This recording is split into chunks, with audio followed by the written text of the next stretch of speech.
Di tengah hutan tropis yang lebat dan subur, hiduplah seekor kancil kecil bernama Kiko.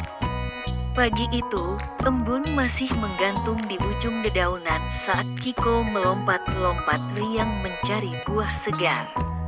Udara dipenuhi aroma tanah basah dan kicauan burung yang bersahutan.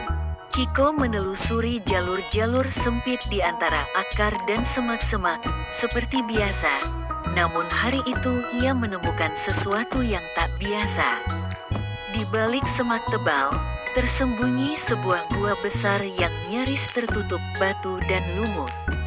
Celah gelap itu tampak seperti mulut raksasa yang menganga. Hati kecil Kiko berdebar, tapi rasa penasaran membuatnya melangkah mendekat. Saat ia melangkah masuk, suhu udara berubah menjadi lebih sejuk dan sunyi. Cahaya dari luar hanya mampu menembus beberapa langkah. Gua itu semakin dalam dan luas, sampai akhirnya terbuka ke sebuah ruangan besar yang dipenuhi cahaya keemasan dari kilauan harta karun. Kiko membelalakkan mata, emas, perak, dan permata warna-warni bertumpuk seperti gunung kecil. Ia merasa seperti memasuki dunia dongeng. Namun kegembiraan itu segera berubah menjadi ketegangan ketika terdengar suara bergemuruh dari dalam bayangan. Seekor naga raksasa muncul, Kiko terdiam membeku, bulu di lehernya berdiri. Tapi suara sang naga terdengar lembut dan tenang.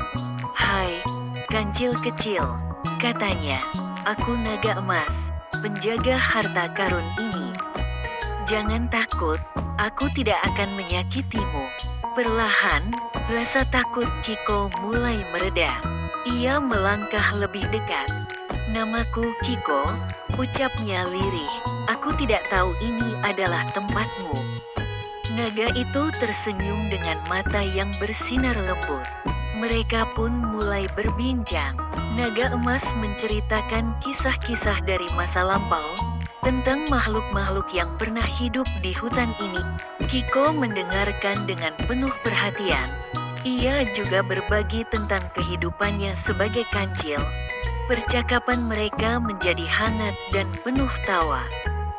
Waktu berlalu tanpa terasa, dan cahaya senja mulai merayap masuk ke dalam gua. Naga emas berkata bahwa ia harus beristirahat, dan mengundang Kiko untuk kembali esok hari. Keesokan paginya, Kiko datang membawa buah-buahan segar yang ia kumpulkan dari berbagai penjuru hutan. Ia meletakkannya di depan naga dengan senyum bangga. Naga emas tersentuh oleh kebaikan hati sahabat kecilnya. Namun hari itu, ekspresi naga emas tampak lebih serius.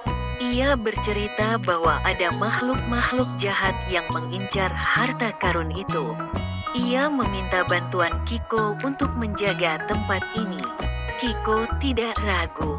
Ia mengangguk tegas dan berjanji akan membantu.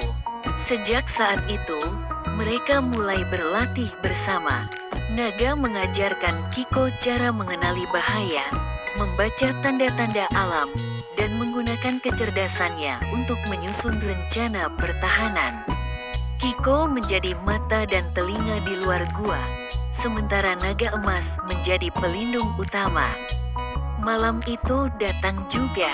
Dari kejauhan, bayangan-bayangan hitam mulai mendekat.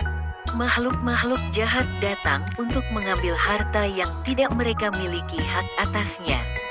Pertempuran singkat tapi sengit terjadi. Api emas menyapu gelap, dan jebakan yang dipasang Kiko membuat musuh panik dan tercerai-berai. Mereka berhasil mempertahankan gua. Setelah itu, hutan kembali tenang. Kiko dan naga emas berdiri berdampingan, memandang keluar dengan rasa bangga dan puas. Sejak hari itu, gua emas bukan lagi sekadar tempat penyimpanan harta, tapi simbol persahabatan dan keberanian.